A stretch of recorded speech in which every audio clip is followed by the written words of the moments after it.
Como colombianos amamos nuestro país y nos unimos para seguir adelante, diciendo en una sola voz, avancemos con optimismo, desbloqueando las vías que nos llevan al progreso y pensando en la gente trabajadora de esta hermosa tierra, que necesita un impulso para volver a recuperar la alegría que nos caracteriza, respetándonos los unos a los otros, reconociendo los derechos propios y de los demás, abriendo nuestros corazones al diálogo, y solo así podremos alcanzar la armonía que nos hará renacer, haciendo una vez más que Colombia viva positiva. Positiva, la aseguradora de todos los colombianos.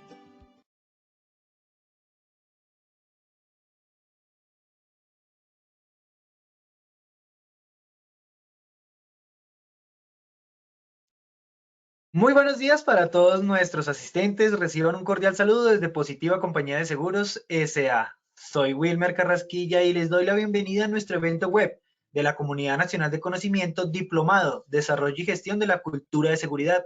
El día de hoy estaremos con nuestra acción educativa titulada Diplomado Internacional en Gestión Andragógica del Error Humano en Seguridad y Salud en el Trabajo. Buenas prácticas en la gestión del error humano, parte 2. Para dar inicio a nuestro evento web, quiero darle una muy especial bienvenida a nuestros expertos, el ingeniero Pablo José Pinto Ariza. Él es ingeniero ambiental, máster en seguridad e higiene, creador de Ludoprevención, y el ingeniero Charlie Wickstrom, ingeniero mecánico, experto en seguridad de procesos, autor del libro Error Inhumano. Ingenieros, muy pero muy buenos días y bienvenidos. Muchas gracias. Un gusto. Y gracias a todos ustedes por haber aguantado tanto tiempo escuchándonos a nosotros todo este año. Gracias a Positiva por invitarnos a compartir esto que tanto Charlie como yo y otros grupos de personas estamos cada vez más interesados en dejar de culpar al humano en lugar de ver al humano como un problema y creer siempre que la investigación de accidentes debe dar es un acto inseguro o una condición insegura, y si es un acto inseguro, entonces es voluntario, es a propósito por parte del trabajador. En todas estas sesiones, lo más, digamos que lo que más se ha quedado como en el tintero es el tema de la complacencia. Por ejemplo, las semanas pasadas vimos que la prisa y todo ese tipo de precursores, la gente lo tiene muy claro. La prisa es lo mismo allá en Canadá que en Punta Gallina y en Colombia y de todas partes. La prisa está muy claro y sabemos, lo identificamos muy bien. Pero esto de complacencia, primero, casi que no lo usamos en el lenguaje normalmente. Yo nunca digo en mi día a día, estoy en un supermercado y digo, esa persona tiene una complacencia. No es algo que se use normalmente y la gente no lo interpreta bien, así que hoy queremos finalizar, cerrar para que no haya lugar a dudas de todos estos precursores y en especial el de complacencia. Para eso Charlie ha preparado un material que nos va a ayudar mucho a esclarecer este tema y finalizar entonces con broche de oro. Adelante, Charlie. Muchas gracias, Pablito.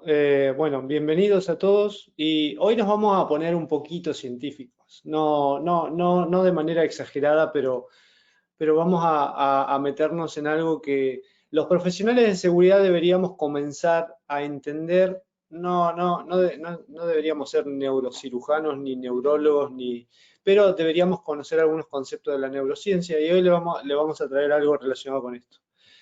Por eso decidimos llamar la presentación el atrevido uso del término complacencia en el mundo de la gestión de seguridad. Muchas veces decimos no, porque ese profesional ha sido complaciente o tiene exceso de confianza. Es un término bastante común. Y nuestra misión de hoy es traerte un entendimiento. Siempre decimos que la palabra clave es entender. Para poder resolver un problema, generalmente es importante entenderlo primero. Entonces, la idea es darte un entendimiento y también proveer con un concepto, una herramienta que utilizamos cuando monitoreamos zonas de potencial complacencia o, ahora vamos a definirlo. Cuando hablamos de este tema, primero queremos mencionar dentro de nuestro libro de Cultura de Seguridad, hay un párrafo que dice, el error humano está aquí para quedarse. por favor, entendamos que el error humano no se va a poder quitar de la ecuación. Trabajamos para que el impacto de ese error sea el menor posible. Entonces, es importante que tengamos esto en cuenta. Al final de la presentación les vamos a dar una herramienta para que esto se convierta en algo tangible y no solamente una discusión filosófica o académica, sino que también puedan tener algún tipo de pauta de dónde puede aparecer o cómo puede desarrollarse un estadio de complacencia. Pero ahora vamos a entender qué es un estadio de complacencia. Según el diccionario de Oxford, define la complacencia como tolerancia excesiva, exceso de confianza. Esta es la definición que hemos usado en la industria durante años. Llevamos décadas utilizando esto. Es más, en las investigaciones de accidentes muchas veces concluimos en que ha sido un estadio de complacencia. El individuo ha sido complaciente o ha tenido un exceso de confianza. Pero fíjense lo que pasa cuando empezamos a preguntarle a los profesionales de seguridad. Estos resultados que vamos a compartir hoy salen de un documento, de un paper científico, el cual ha sido publicado por Sharon Lipinski, que habla de la biología de la complacencia. Pero primero queremos saber qué es lo que entienden los profesionales. Entonces, cuando le preguntamos a los profesionales, el 8% dijo que se debía a que un empleado no presta atención a lo que estaba haciendo. Después, un 16% ofreció definiciones varias, incluyendo todas, las que mala capacitación, inadecuada planificación, etc. Un 20% dice que se debía a que el empleado tiene demasiada confianza en que domina la tarea. Un 22% dijo que era debido a que el empleado no asume los riesgos de manera seria. Y el 34%, la mayoría, identificó el hábito como la causa impulsora, o sea, que se ha convertido la acción en un hábito. Entonces, algo que nos quedó claro de este resultado, básicamente es que no está claro para los profesionales de la seguridad. Cada uno tiene como su propio concepto. Algunos van y buscan la definición, otros buscan otra bibliografía, otros consumen otra información. Pero la realidad es que no hay un concepto estable, claro y conciso para los profesionales. Entonces, aunque la complacencia no está bien definida, igualmente se reporta como un problema generalizado. Es más, aparece, bueno, aquí pusimos un 70% de los incidentes de seguridad, aparece como una causa del incidente o aparece como un contribuyente al incidente o al accidente. La gente ha sido complacida, el individuo ha tenido exceso de confianza, etcétera, etcétera. Entonces, siempre asumimos la complacencia como un problema. Ahora, fíjense, cuando buscamos un poco más de entendimiento, pensando en lugar del sistema, pensando en el humano, pensando en cómo el humano funciona. ¿Y qué interviene en el proceso de complacencia, ¿no? Entonces, como decimos en el programa de error humano, una de las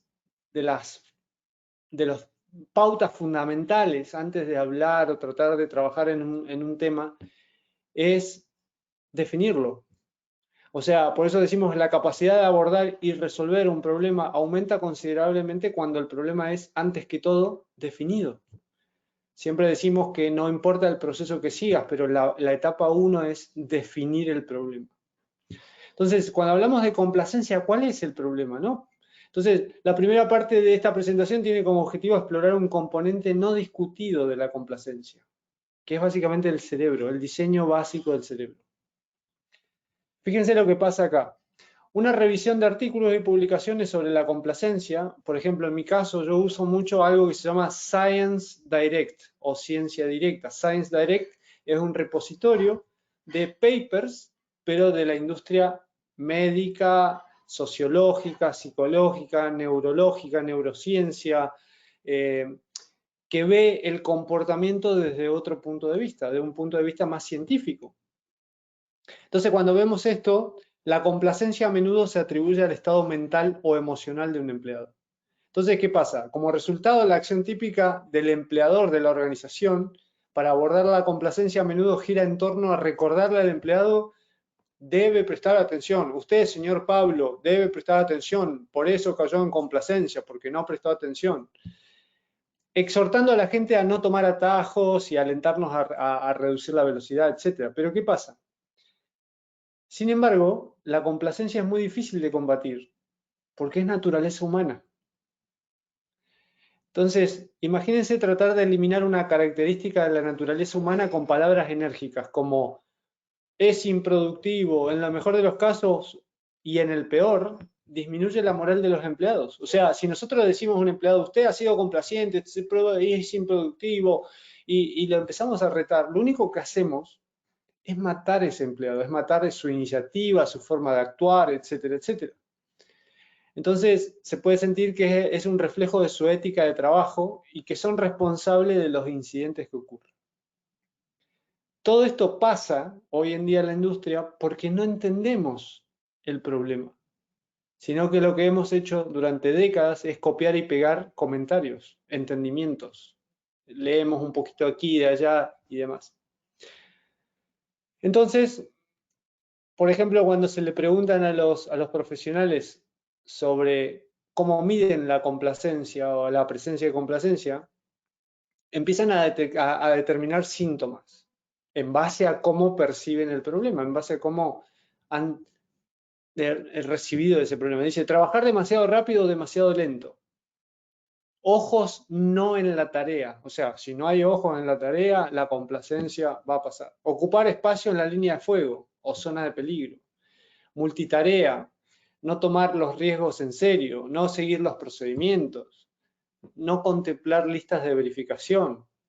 Saltarse los requisitos básicos de elementos de protección personal. Un aumento de incidentes sin causa raíz fácilmente identificable. Frecuencia de incidentes que se repiten. Disminución de la frecuencia de reporte preventivo. Fíjense, todo esto se lo atribuyen de alguna manera a síntomas de complacencia. El tema es entender si es realmente lo que pasa, ¿no? Entonces, todo lo mencionado anteriormente son hábitos y comportamientos. Y una vez más, y una vez que nos focalizamos en este tema, el hábito o el comportamiento es tarde. Cuando hablamos del error humano, el hábito es un resultado de cosas que pasan antes. El comportamiento es un resultado de cosas que pasan antes. Entonces, si nos focalizamos en el comportamiento para solucionar el error humano, es probable que estemos tarde. Es probable que lleguemos tarde. Entonces, perdón, me salté. Ok. Si bien la palabra hábito se usa a menudo para referirse a un comportamiento, eso no es científicamente una representación precisa de lo que realmente es un hábito. Un hábito, según los científicos, es un fenómeno fisiológico que tiene lugar dentro del cerebro. Otra vez, volvemos al cerebro. Experimentos científicos han revelado que un hábito es una vía neuronal creada a través de repetición y comienza con una colaboración entre dos partes del cerebro, la corteza prefrontal y la corteza estriada. Entonces, para hacerlo simple, el hábito es cuando el frontal ya no le pide neuronas a la corteza estriada. O sea, dejó de tener conciencia de lo que hace, lo hace de manera repetitiva. Recuerden de que el cerebro busca ahorrar energía. Entonces, cuando alguien realiza un comportamiento o acción por primera vez, o sea, vamos a ver, por primera vez van a manejar. ¿Qué es lo que suele pasar? Le prestan mucha atención a todos los elementos. El frontal le está diciendo a la corteza estriada, por favor, envíame neuronas porque tengo que prestar atención a lo que estoy haciendo, porque nunca lo hice, no lo conozco, no sé lo que pasa. Entonces se comunica y dice, bueno, voy a manejar por primera vez, entonces envíame neuronas, presto atención, le tengo todos los detalles, etc. Cuando el cerebro está haciendo algo nuevo, es mucho trabajo. Sin embargo, el cerebro generalmente aprende y aprende rápido. Entonces, la próxima vez que repite la acción, es un poco más familiar. Por lo que hace es pedir menos neuronas al cuerpo estriado. Entonces, cuando manejamos por segunda vez, ya tenemos algunos hábitos, como pararnos, como sentarnos, cómo apretar los pedales, cómo poner la palanca, cómo manejar, cómo agarrar el volante. Ya hay cuestiones establecidas. Entonces el cerebro está pidiendo menos neuronas. Todavía es nuevo, todavía prestamos un poco de atención, pero ya pedimos menos neuronas. A medida que se repite este proceso, la acción se vuelve más fácil y cada vez menos neuronas se disparan. Entonces, ahí es donde decimos que la repetición es la madre del hábito. Repitiendo una acción una y otra vez, una persona talla una vía, es como si hicieran un túnel entre el frontal y el estriado, donde ya no hay más requerimientos de neuronas. Entonces, ¿qué quiere decir esto? Como para hacerlo un poco más simple. Quiere decir que la complacencia termina siendo como un pequeño estado de inconsciencia. Y les voy a dar un ejemplo, el ejemplo más común respecto a esta repetición. Lavarse los dientes. Lo hacemos tantas veces en el día o lo hacemos tantas veces en el año que muchos de ustedes ni siquiera se van a acordar de qué hicieron cuando se lavaron los dientes. ¿Por qué? Porque la primera vez que se lo lavaron le prestaron atención, cómo hacían y demás, pero luego de 100 veces el cerebro dejó de consumir neuronas porque ya es un hábito. Entonces, en lugar de ser un exceso de confianza, es un estado de inconsciencia, o mini inconsciencia, o micro inconsciencia. El cerebro humano ama los hábitos, ya que de esa manera ahorra esfuerzos. Fíjense cómo estamos rompiendo o trayendo el desafío de pensar de manera distinta sobre algo que hemos mencionado 1000 veces en la industria. La complacencia como exceso de confianza. El exceso de confianza generalmente es una decisión. Y la complacencia como un estado de inconsciencia, lo cual no es una decisión. Entonces, de alguna manera, con todo lo que explicamos al principio con Pablo, diciendo de que el error humano es involuntario, la complacencia comienza a ser un error. Entonces, por eso es tan importante. Sí, adelante, Pablo. No, y se ha satanizado, podemos usar la palabra satanizado al exceso de confianza. Es como un enemigo así, y como que es algo que atacar, pero como que lo desarrollan las personas y las personas lo usan como a propósito. Exactamente, exactamente. Este Pablo hizo eso porque se excede, porque cree que las sabe todas. O sea, generalmente es el término. Asociaron la complacencia con alguien que no le importa lo que está haciendo. Tal cual. Entonces, otro principio antropológico que aprendí hace muchos años, es que el humano está programado para sobrevivir. Nadie va a propósito a dañarse. Tenemos que entender de que el humano, por programación interna, no está diseñado para ir y dañarse, que es muchas veces el concepto inicial. Hizo eso porque no le importó. No, la gente no hace cosas porque no le importan. Tenemos que comenzar a visualizar eso también. Entonces, cuando hablamos de complacencia, en este caso, en lugar de decir una persona que no le importó, fue una persona que llegó a un estado de inconsciencia por una actividad que repite de manera constante. Cuando veamos la herramienta se van a dar cuenta cómo la pueden usar, pero es importante que comiencen a tener en cuenta esto. La complacencia no es exceso de confianza desde el punto de vista neurocientífico, ¿no? Entonces, acá es donde viene nuestra propuesta inicial, una nueva definición sugerida. La complacencia es un estado de disminución de conciencia y sensibilidad externa a los peligros. O sea, ahí ya tenemos una parte. Fíjense, como disminuyo la conciencia de lo que sucede por la repetición, no estoy evaluando el peligro, el peligro que existe de manera completa. Entonces, ahí está mi primera parte del efecto de la complacencia. Y esto es causado por la capacidad del cerebro para activar vías neuronales. Las vías neuronales básicamente son como túneles que en lugar de traer neuronas, lo único que hacen es que pase la información directamente. Acuérdense, el cerebro trabaja para ahorrar esfuerzos. Siempre trata de optimizar lo que hacemos.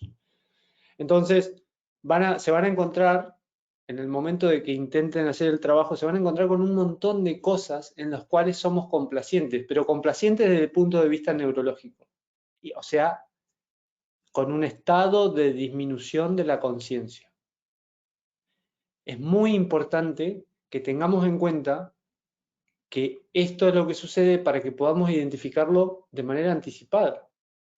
Entonces, la complacencia es un estado de disminución de conciencia y sensibilidad externa a los peligros que se están enfrentando, ¿no? Entonces, esta va a ser la nueva definición que les sugerimos cuando lo miramos desde un punto quizás fuera del aspecto técnico que se ha utilizado durante décadas. Entonces, acá llegamos un poco digamos, al trabajo. Y acá, Pablo, podemos jugar un poco con escenarios. Por ejemplo, nosotros siempre intentamos que los profesionales cuando usan una herramienta, primero se focalicen en riesgo, o sea, en actividades de alto riesgo y luego vayan disminuyendo y atacando todo lo que quieran, pero en principio veamos actividades de alto riesgo. Por ejemplo, imagínense que viene alguien y me dice, ok, quiero anticipar si mi actividad crítica X va a caer en complacencia. Entonces la primera pregunta que le hacemos es, ok, ¿cuál es su actividad crítica? En este caso, imagínense que tomamos un conductor de bus, un chofer de bus. Un chofer de bus llega a un punto en el cual está completamente automatizado en ciertas acciones con esta disminución de conciencia. ¿Por qué? La actividad es diaria. Estas líneas que tenemos aquí son únicamente una escala de 3 meses, o sea, 90 días, 180 días, 270, 360, o 365 en este caso. Pero la idea de esto es que entendamos, primero, qué tipo de actividad, la periodicidad de la actividad, la repetición de la actividad, cada año, mayor a un año, anual, mensual, semanal, diaria, y podemos ir en más detalles, podemos ir a horaria, minuto, segundo, etc. Luego tenemos zona de creación de hábitos, zona de reforzamiento de hábitos, potencial complacencia, zona de complacencia e inconsciencia. Y después tenemos el tiempo de exposición en el rol. En este caso está focalizado en roles críticos, ¿no? En personas que llevan a cabo actividades que pueden traer un problema realmente. Un problema grave. Entonces, con esta matriz, en principio, pueden jugar de maneras, voy a decir, infinitas.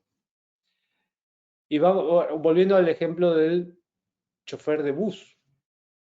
El chofer de bus se sube al bus a diario y está una cierta cantidad de horas haciendo una actividad que la repite, en este caso, más de 360 veces al año. Imagínense haciendo una actividad que la repite en el mismo recorrido, los mismos problemas, los mismos gritos, las mismas cosas, los mismos manejos, el mismo... Entonces, su cerebro dejó de pedir asistencia al estriado. Ya no pide neuronas. Imagínense, en los primeros días el chofer terminaba totalmente cansado. A ustedes les debe haber pasado de que cuando empiezan un rol o cuando empiezan algo nuevo, terminan totalmente cansados, agotados. Pero a medida que pasa el tiempo, el agotamiento se disminuye, reduce. Bueno, eso es justamente parte de este tema de la solicitud de neuronas o no. Comienzan a hacer cosas que ya no necesitan tanto esfuerzo cerebral, a menos que estén haciendo una actividad que lo requiera, ¿no? Cálculos, etc. Entonces, ese conductor de bus es muy probable que esté establecido en la zona de actividad diaria y de complacencia. La pregunta que me hacen muchas organizaciones es, ok, sí, bueno, está bien, decimos, él va a ser complaciente, o sea, va a tener cierta inconsciencia. ¿Qué hacemos? ¿Ustedes qué harían? Pablo, ¿vos qué harías si tuvieras que trabajar para que esta persona, digamos, disminuya esa posibilidad de caer en la zona de complacencia? Cambiarlo de escenario para que no sea repetitivo, porque el problema es la repetición, ¿no? Entonces, Exactamente. si el problema es la repetición, entonces evitar esa repetición, cambiar escenarios, cambiar cosas que él no vea que todo es igual. Si ve que es igual, si ve que es el mismo escenario, terminará siguiendo la misma vía. Justamente. Fíjense, como Pablo entendió el problema, básicamente se da cuenta de que la solución no es tan complicada. En el caso del ejemplo del chofer de bus, la realidad es que se les cambia el recorrido. Se los obliga a pasar a la zona de creación de hábitos. Es tan simple como eso. Es tan simple como en este caso, en este ejemplo en particular, como que el chofer tenga que tener un recorrido nuevo. Entonces, ¿qué va a pasar? Su atención se va a activar. Va a salir de la zona de complacencia. Va a hacer que justamente comience a retroceder hasta entrar en una zona de reforzamiento o creación de hábitos. Va a haber cosas que van a ser todavía hábitos porque él ya sabe, o sea, se podría cambiar el recorrido, se podría cambiar de unidad que maneja, se podría cambiar de ciudad, no sé. Este ejemplo que les hago, nosotros lo aplicamos en una compañía de recolección de residuos, donde teníamos los choferes de las unidades que recolectan el residuo, que tienen un montón de actividades simultáneas. El tráfico, la gente que se cuelga atrás, la recolección, las comunicaciones.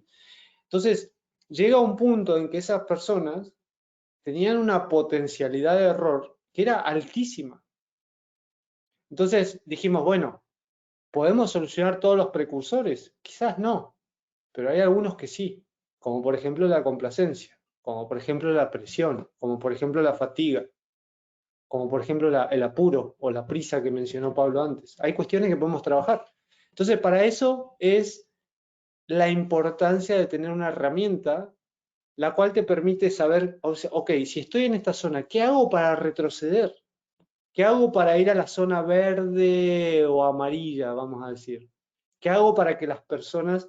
Y una de las cosas, la respuesta que dio Pablo, es exactamente una de las grandes soluciones, cambiar, o sea, romper la rutina. En otras industrias se hace el cambio de turno, se los cambia de personas, se los hace trabajar en una unidad distinta. Un operador de autoelevador se lo hace utilizar un autoelevador distinto.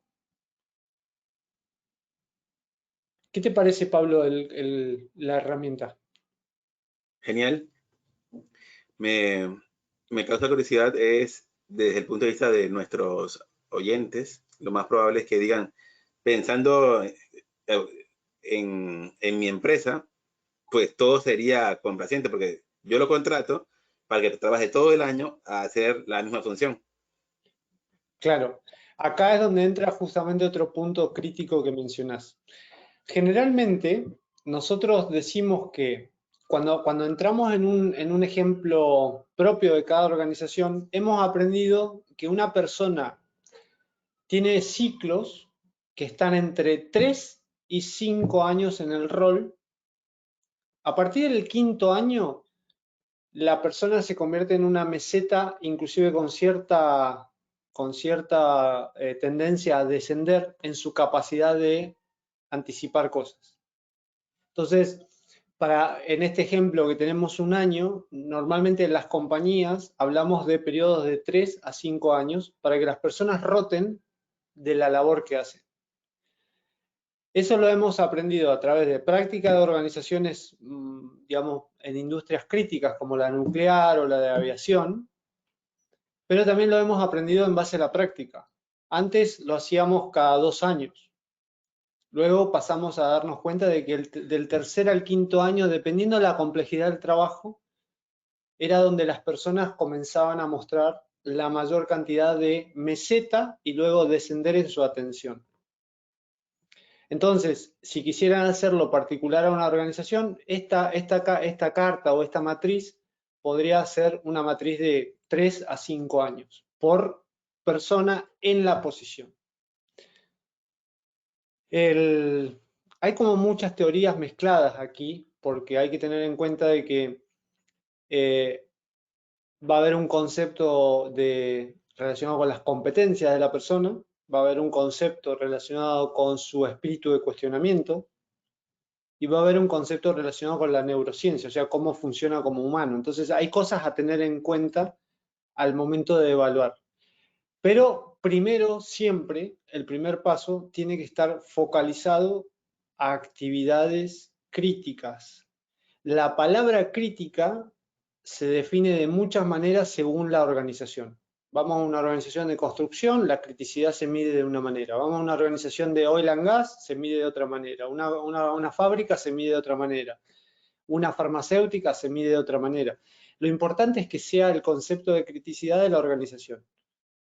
Y que la posición, al considerarla crítica, quiere decir que una acción de esa posición va a contribuir a un evento. Por eso la consideramos crítica. Muchas veces los supervisores se enojan conmigo porque yo les digo, el supervisor no es crítico, o el superintendente, o el gerente, desde el punto de vista de seguridad. Tiene una criticidad estratégica, pero no tiene una criticidad de seguridad, porque el gerente se va a decidir erróneamente quizás, pero la persona que ejecuta la acción es la que tiene la criticidad de seguridad, porque contribuye directamente a la posibilidad del evento. Por eso es tan importante primero focalizarse en la gente de primera línea o en el trabajador, ¿no?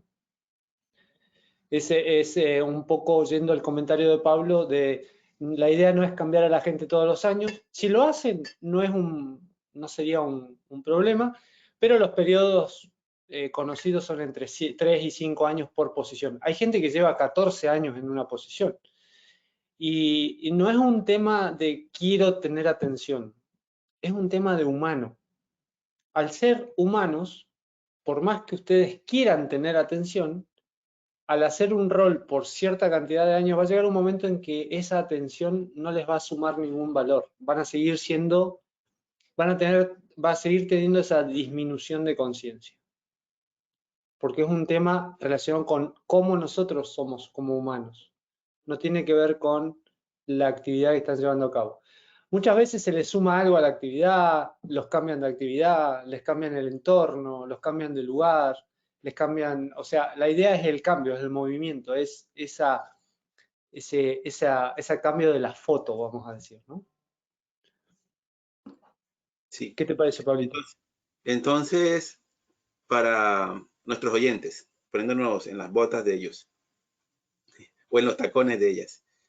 Bueno, exactamente. Entonces, estamos en mi empresa, tengo 1000 trabajadores. A los 1000 no le voy a aplicar esto. Le aplico es al grupo más crítico, aquellos que pueden tener fatalidades múltiples principalmente, o dependiendo de lo rojo que ellos tengan. Como dices tú, va a ser diferente dependiendo del sector. Entonces, en su matriz de riesgo, aquello que consideren catastrófico, crítico, eso sería lo que van a priorizar. Entonces ya no son 1000, ya no son 1000, ahora ya se reduce, digamos, ya son 100.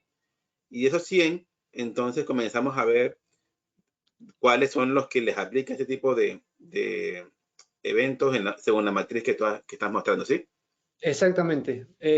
Por ejemplo, los procesos de fabricación, donde la gente trabaja de manera muy, ¿cómo decirte?, de manera muy repetitiva, son procesos donde esto yo le daría mayor prioridad, ¿no? O sea, donde hay gente que trabaja en líneas de producción o cuestiones que hacen todo el tiempo la misma actividad, bueno, ellos es muy probable que estén constantemente en modo disminución de conciencia.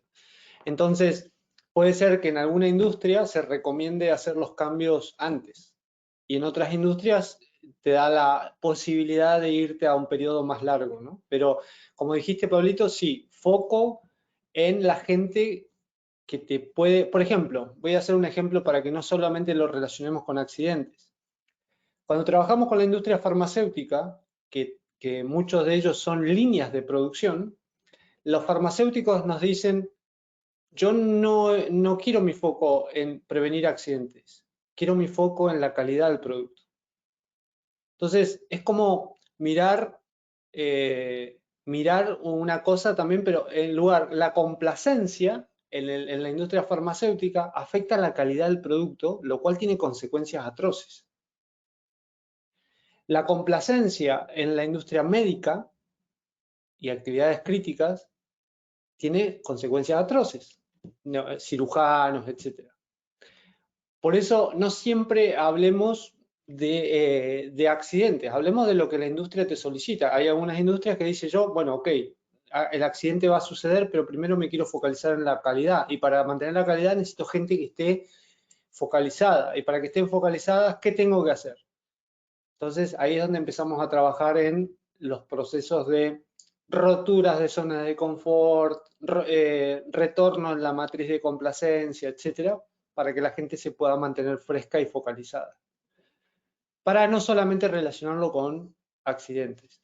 En una industria de construcción, por ejemplo, bueno, aquí en Canadá, industria de construcción, posiciones que generalmente se evalúan sobre esto son los que operan grúas de alta altura, las grúas aéreas, operadores de grúa, operadores de, hay otro dispositivo que hace levantamiento de cargas, etcétera. Ellos son siempre los primeros que se mira cómo mantenerlos en una zona que estén, generalmente se trabaja para mantenerlos en una zona amarilla. La zona verde sería el sueño, pero es muy difícil porque tendrías que estar todo el tiempo renovándolo. Entonces se trabaja para que se mantengan acá. Y hay como actividades periódicas, documentadas y formalizadas que mantienen esa atención, que no son solamente charlas de seguridad, sino son actividades más prácticas, ¿no? Ese es un poco también porque hay muchas compañías que sí, me hablan de 5.000 empleados. ¿Cómo hago para cubrir 5.000 empleados? Bueno, justamente por eso es tan importante la acción basada en riesgo, porque eso optimiza costos, optimiza tiempos y te da la oportunidad de focalizarte en lo que realmente te puede causar un problema. De acuerdo. Entonces, paso número 1, basado en tu matriz de riesgos, elegir a la población con actividades críticas, luego aplicarle esta matriz de acá de ver si está en una zona de creación de hábitos o de reforzamiento o de complacencia. Correcto. Y luego tomar acciones que básicamente son sacarlo de la zona de confort, evitar la repetición, cambiar escenarios. ¿Qué pasa en aquellos lugares donde, por ejemplo, hablemos de esta línea de producción? Todas son líneas de producción igualitas e incluso, mira, hablemos de lo que tú mencionas, Canadá. Mira el caso de una colombiana que vive allá en Canadá y trabaja en una empresa de esta de, ellos sacrifican los cerdos, los trozan y los mandan ya en un plástico sin oxígeno, ¿cómo es? Presurizado.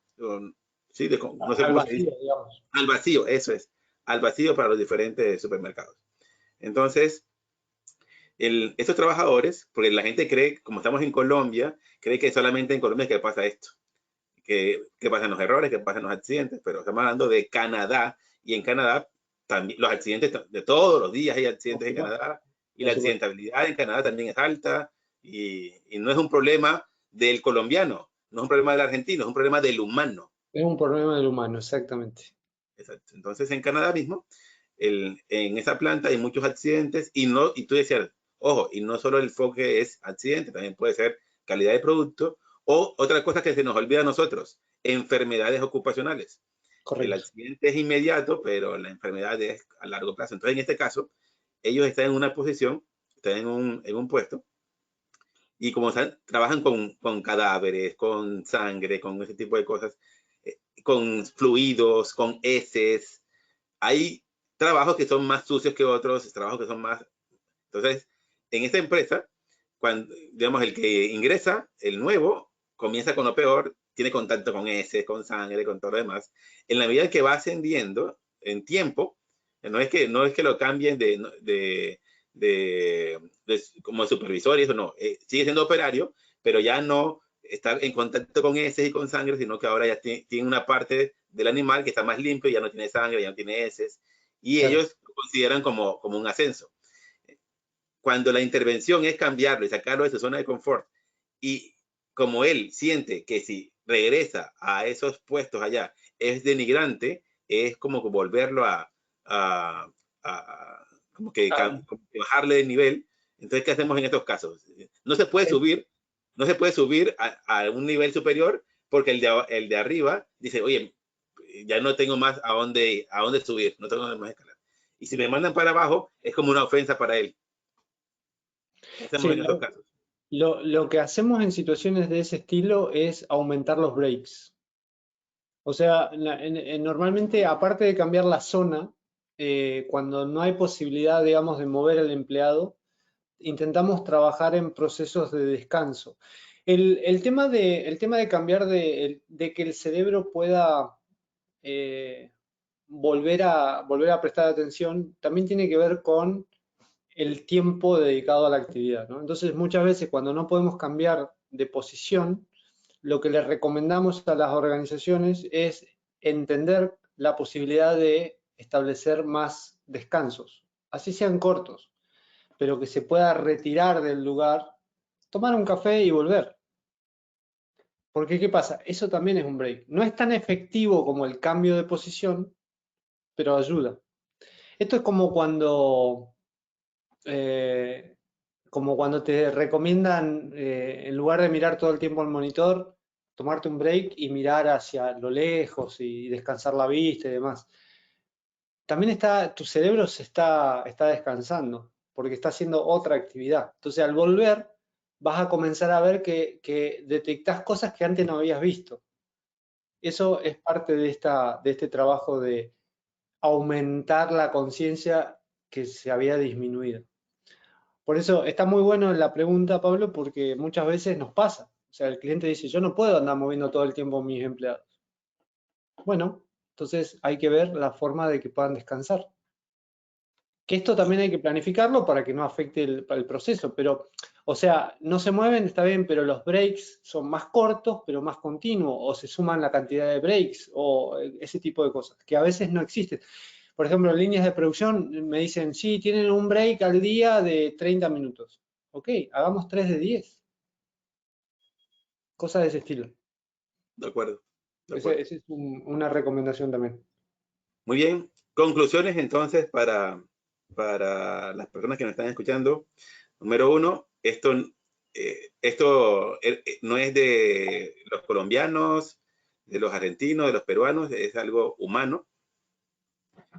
No es algo, y tampoco es algo consciente, a propósito, adrede, intencional. No es que la persona decimos en Colombia, se le suben los humos. Es como que ya tengo tanta experiencia que ya me las creo, que me las sé todas. Que también hay casos así. Por supuesto. Que también, pero la regla en general, como lo que tú decías, por ejemplo, del conductor, no es que cuando ya yo tengo 3 años conduciendo me las creo todas, no, sino que mi cerebro mismo me dice, ya no voy a mandar tanta energía a que preste tanta atención a manejar con las 2 manos en el volante, prestando atención solo acá, sino que ya, como tienes el hábito por la repetición, ya ahora el sonido del motor ya no tienes que andar prestando atención, ya tú el cambio lo vas a hacer de forma automática, ya esto lo vas a hacer de tal manera que vas a gastar la menor cantidad de energía posible. Y ahí no hay nada satánico de que es algo malo, que es algo que es cuestionable, criticable, que es algo que es a propósito y adrede, sino que es algo que así somos, así funcionamos, nuestro cerebro es perezoso, es flojo. Claro. Vamos a llamar de que nuestro cerebro es como una fábrica que busca todo el tiempo optimizar sus procesos. Entonces, ¿sí? Va a tratar de ahorrar energía todo lo que pueda. Sí, sí, ahora que la electricidad está cara en todo el mundo. Entonces, exacto, ahora más. Y el cerebro ocupa o usa como el 20% de toda la energía. Entonces, es muy desgastante. Por eso siempre trata de buscar cómo cómo ahorrar esa energía. Entonces, lo que tenemos que entender es esto, cómo funciona esto. Es que nosotros, el problema con nuestra formación, los que somos ingenieros, los que somos administradores, profesionales en esto, es que nos enseñaron fue a hacer sistemas de gestión, hacer documentos, hacer investigación de clientes, pero no, y estamos trabajando con personas y no nos enseñaron cómo piensan las personas, cómo crean hábitos las personas, y después queremos cambiar hábitos de personas y no sabemos cómo funciona un hábito. Exactamente. Tenemos que cambiar comportamiento y no sabemos cómo funciona un comportamiento. Queremos atacar el exceso de confianza y no sabemos qué es el exceso de confianza. Exactamente. Por eso es tan importante, si tuviéramos que seguir un ciclo como para dar, digamos, una última herramienta a la gente que nos escucha, y tenemos en cuenta el ciclo de error, siempre decimos que el error llega a través de precursores, luego nuestro proceso de decisión y luego controles defectuosos. Entonces, para tener herramientas, siempre decimos que para evitar precursores hay que identificarlos y poder entenderlos. Luego, para evitar un proceso de decisión erróneo, siempre hechos, datos y evidencias dentro del ambiente profesional. Y luego los controles defectuosos son justamente, un ejemplo sería lo que hablamos hoy de la complacencia. O sea, muchas veces el control es defectuoso porque no se entendió, no se definió el problema. Entonces, la frase sería definamos. Entonces sería identificar el precursor, hechos, datos y evidencias, definir el problema. Si ustedes son capaces de tener en la mente, ok, tengo un problema, voy a gastar tiempo en definirlo, o alguien viene con una situación y ustedes piden por algún hecho, algún dato, alguna evidencia, siempre va a ser más fácil entender lo que pasa y evitar el error como humanos, ¿no? Porque eso siempre nos va a tener un freno ahí, un control, etc. Lo que sucede hoy en día es que no tenemos identificados nuestros precursores, saltamos a conclusiones sin tener una definición del problema, entonces, y los controles básicamente son defectuosos porque no lo ponemos. Por eso siempre le digo a la gente, viene alguien y me dice, no, porque Pablito no me gusta porque usa un t-shirt color rojo. Eso es una opinión. No tiene ningún hecho, ni un dato, ni una evidencia de que Pablo sea malo o bueno porque usa un t-shirt de color rojo. Entonces, ¿qué es lo que nos pasa en la cultura latinoamericana? Muchas decisiones son cómo me cae, si tiene canas es experimentado, si no tiene canas no sabe nada, cosas que nos hacen... Entonces, el error humano está alimentado de estas cosas, precursores, decisiones y controles defectuosos. Cuando se alinea, se produce el error. El error tiene un impacto, luego si no se hace nada al respecto, se acumula y termina siendo un problema. Por eso es tan importante compartir con ustedes este precursor que es la complacencia, porque históricamente en la industria lo hemos visto de otra manera. Entonces, cuando ustedes ahora se acuerden de estado de disminución de conciencia, ¿por qué? Porque, repito, van a tener una herramienta para decir, bueno, para recuperar la conciencia, vamos a tratar de que salga de su zona de confort. Es muy simple, realmente muchas veces nos preguntamos por qué no lo hemos, es muy simple, solamente que tenemos que preguntarle a gente que se dedica a cosas relacionadas con este tema y no con los sistemas de gestión, como dijo Pablo, o con la industria, sino que la charla sobre este tema ha sido con psicólogos, antropólogos, neurólogos, gente que no tiene nada que ver con la industria que trabajamos, sino que tiene que ver con el humano y su funcionamiento. Por eso es muy interesante en las charlas siempre involucrar a alguna persona relacionada con el mundo, con la psicología. Hay como muchos aspectos a entender. Es muy interesante realmente. Y también les va a traer beneficios, ¿no? Que es lo que buscamos. Por supuesto. Muy bien, entonces ya para finalizar, agradecerte, Charlie, a ti por las veces que nos estuviste ayudando, esclareciendo y acompañándonos en este recorrido. Charlie no se las sabe todas, yo tampoco me las sé todas. Ustedes ya estuvieron aquí todo este año también. Esto es todo lo que hoy sabemos, mañana podría cambiar. Por ejemplo, lo que dice Charlie de esos papers, puede haber un paper que aclare un poco más lo que teníamos, o más bien eche por tierra alguna de las teorías que hayamos visto acá y nos dé más luz. Esto entonces no se acaba acá. Ustedes tienen que, igual que nosotros, seguir escudriñando, seguir buscando, seguir indagando para mantenernos al día en esto, ya que tenemos tantas limitaciones en nuestra formación, no entendemos al humano. Claro. Entonces, a seguir documentándonos y ayudándonos con estas personas que sí lo entienden. Los antropólogos, que dice Charlie, los sociólogos, los psicólogos, los neurólogos. Cada vez necesitamos más de estas herramientas. Haciendo lo mismo y buscando las mismas fuentes, no vamos a seguir pensando que la complacencia o exceso de confianza se soluciona diciéndole a la gente que preste más atención y creyendo que es un problema de él, que es un problema que él es una decisión y consciente. Entonces, es muy claro eso. Una cosa que me gusta de lo que la iniciativa de Positiva y la tuya, Pablo, es que realmente nuestro rol acá es que la gente le queden preguntas. Lo mejor que nos puede pasar es preguntarnos cosas. Entonces, eso nos obliga a investigar, nos obliga a indagar, nos obliga a cuestionar, que no solamente las cosas son blancas o negras, hay un montón de aspectos, ¿no? Entonces, nadie tiene, como decir, la bala de plata, o la solución, o la respuesta. Lo importante acá es que ustedes se queden con, ok, al final la complacencia es esto o lo otro, bueno, vamos a investigar un poco más. Ese es el rol que tenemos, de despertar su espíritu de cuestionamiento. así Es lo es. mejor que puede pasar a la industria.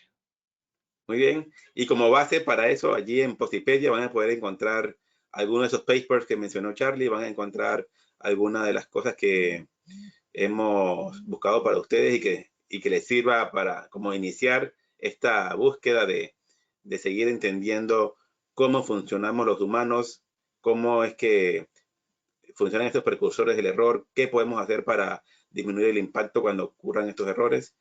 Así que seguimos en contacto. Allí en la siguiente diapositiva están los números de contacto para el certificado, porque muchas personas, después de haber invertido 15 horas de su tiempo, pues quieren, además del conocimiento, llevarse algo más, pues Positiva les tiene algo más, que es el certificado de participación. Allí están los contactos para que si en algún momento te llega el spam o algo por el estilo, ahí tienes los contactos para que te pueda llegar. Entonces, Charlie, muchas gracias a ti y esperamos que Positiva nos vuelva a invitar el próximo año. Gracias a ustedes y bueno, gracias a Positiva y gracias a la gente también que invierte su tiempo en seguir aprendiendo, ¿no? Así es. Gracias, Ingeniero Wilmer, también. Pablo, ingeniero Charlie, muchísimas gracias por habernos acompañado en este 2022 de tanto aprendizaje en su comunidad. Esperamos verlos nuevamente en el 2023, deseándoles una feliz Navidad y un feliz año nuevo. Bendiciones a ustedes y muchísimas gracias. Igualmente, igualmente. Gracias. A nuestros asistentes, igualmente, muchísimas gracias por habernos acompañado en la acción educativa de hoy. Los invitamos a que conozcan nuestro portal Posipedia, donde encontrarán todas nuestras comunidades de conocimiento y mucha más información para que sigan conectados con nuestro Plan Nacional Multimodal. También en www.posipediatalleresweb.com podrán acceder a nuestro cronograma de eventos virtuales. Recuerden que el certificado de este evento se generará de 1 a 8 días hábiles después de terminada esta acción educativa y podrán acceder a él por medio de nuestra plataforma Posipedia en la sección Edúcate. Agradecemos diligenciar la encuesta de satisfacción que les aparecerá al finalizar el evento. Los dejamos con el siguiente audio coaching. Que tengan un muy buen día.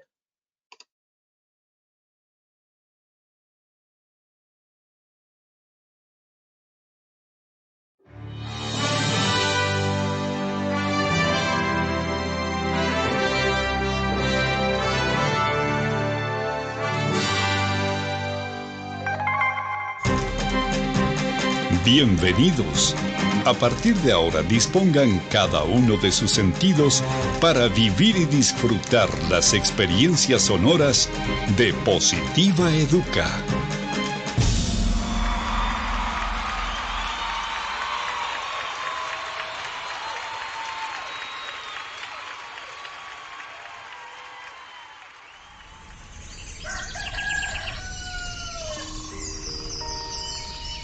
Llega un nuevo día. Abro mis ojos y la luz del sol me saluda alegre diciendo con todo el brillo de su voz que una nueva oportunidad ha comenzado para mí. Que todo lo que pasó ayer se quedó solo en el ayer. Que lo dicho y lo hecho nunca podrán repetirse de la misma manera. Por eso, de nada servirá que me desgaste pensando en si lo pude haber dicho mejor o hecho mejor. No hay nada más importante que lo que suceda hoy.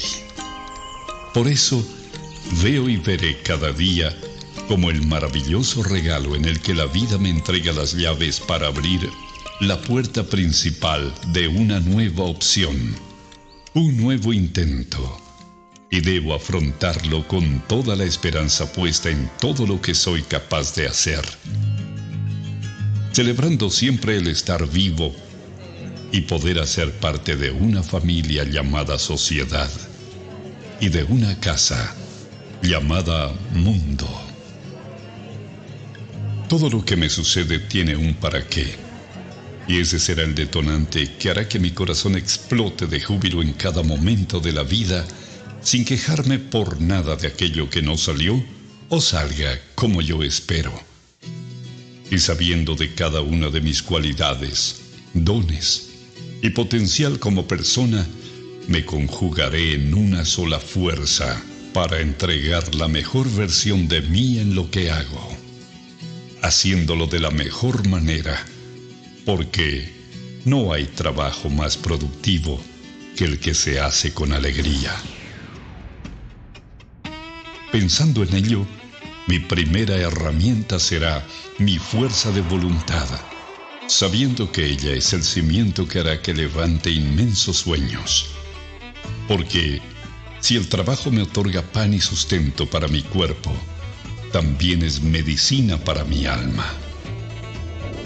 Cuando escogí lleno de ilusión el trabajo que quería hacer y a lo que quería dedicarme en mi vida, también decidí hacer lo que más me gusta. Así comprendí que solo haciendo el trabajo que me gusta, celebraré la dicha de estar ocupado. Creo en mí y sé que soy capaz de alcanzar lo inalcanzable, siempre y cuando la firmeza de mis pasos me cuide de no pisotear a los demás. En ello tengo puesto cada uno de mis sentidos. Por eso mi compromiso será ser y dar lo mejor, aun sabiendo que ese triunfo se complementa acatando todas las normas y reglamentos de mi lugar de trabajo, además de practicar copiosamente el autocuidado, la responsabilidad laboral, que son la esencia para mi buen desempeño y mi seguridad. Eso me hace comprender que trabajando con amor, la vida se hace positiva.